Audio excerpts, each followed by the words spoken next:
Assalamualaikum warahmatullahi wabarakatuh. Alhamdulillah wa syukurillah la haula wa la quwata illa billah. Asyhadu an la ilaha illallah wa asyhadu anna Muhammadar Rasulullah.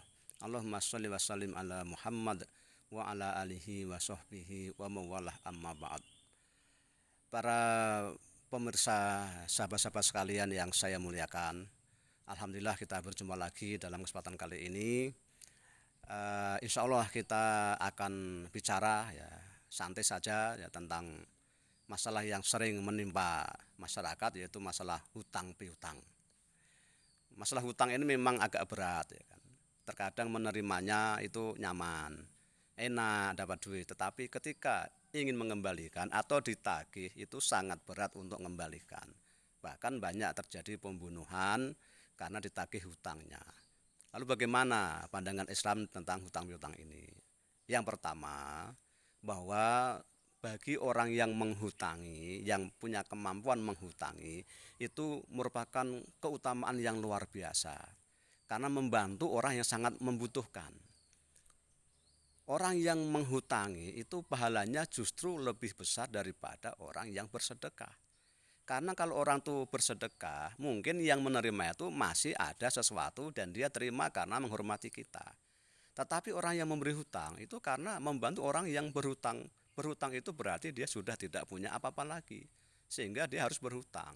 Maka pahalanya menghutangi orang itu lebih besar daripada bersedekah. Yang pertama. Yang kedua, orang yang berhutang ya, itu mesti punya tekad ya untuk mengembalikan supaya Allah membantu dia. Sebab Nabi mengatakan, Nabi bersabda, orang yang berhutang tapi dengan niat tidak akan mengembalikan, itu Allah juga tidak akan membantu untuk membayarkan hutangnya.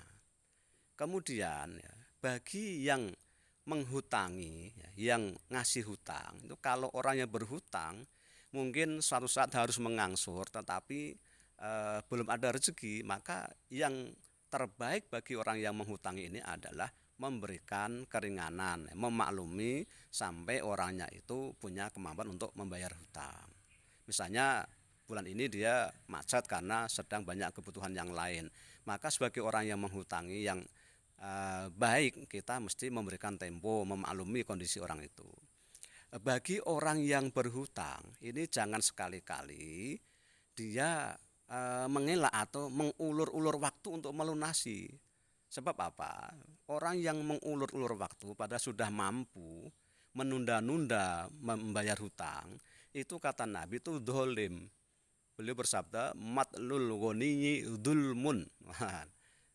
Menunda-nunda pembayaran hutang bagi yang sudah mampu itu kedoliman, dolim. Apalagi tidak mau bayar hutang, itu sangat dolim itu.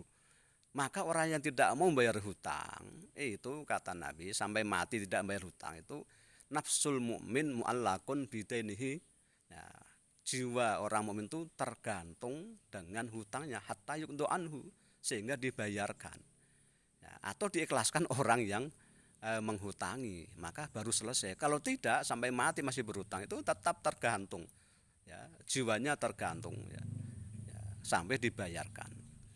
Nah, kemudian ya, orang yang sengaja ya sudah mampu ya, tapi tidak segera bayar hutang, menunda-nunda atau bahkan tidak mau bayar hutang itu, kata Nabi, layul wajidi yuhillu irdahu wa uqubatahu.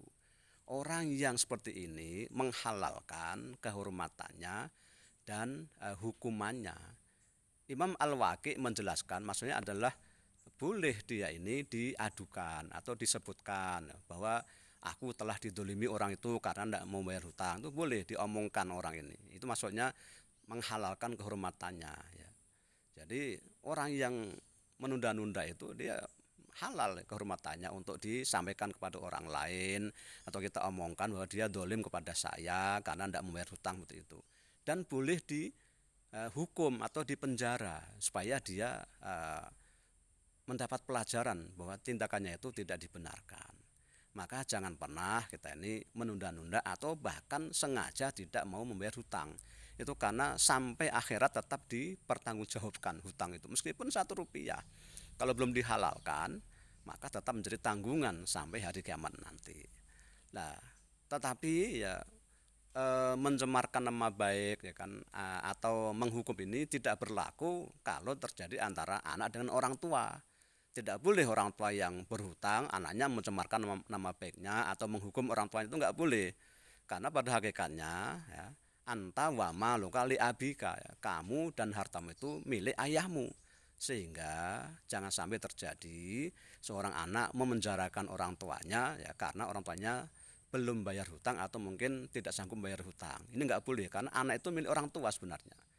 Nah, jadi hukuman tadi itu ya berlaku untuk selain orang tua. Nah, oleh karena itu siapapun yang memang harus ya terpaksa berhutang, maka niatkan untuk membayar. Jangan sampai punya niat tidak akan bayar karena tanggungannya sampai nanti di hari kiamat. Apalagi sampai kita marah-marah karena ditagih hutang, kita lah yang harusnya kena marah kan, karena kita yang berhutang. Yang terjadi orang malah marah-marah dan membunuh orang yang nagih hutangnya, ini tidak boleh. Nah, yang terakhir bagaimana kalau terjadi ya kita punya hutang kepada seseorang, kita mau membayar hutang itu, ternyata orangnya sudah meninggal ya, tidak tahu ahli warisnya di mana atau bahkan sudah tidak ada lagi ahli warisnya. Atau kita kehilangan jejak orangnya kemana ya, kalau meninggal di mana, alamatnya mana, kita kehilangan kontak, tidak ada yang bisa kita lacak.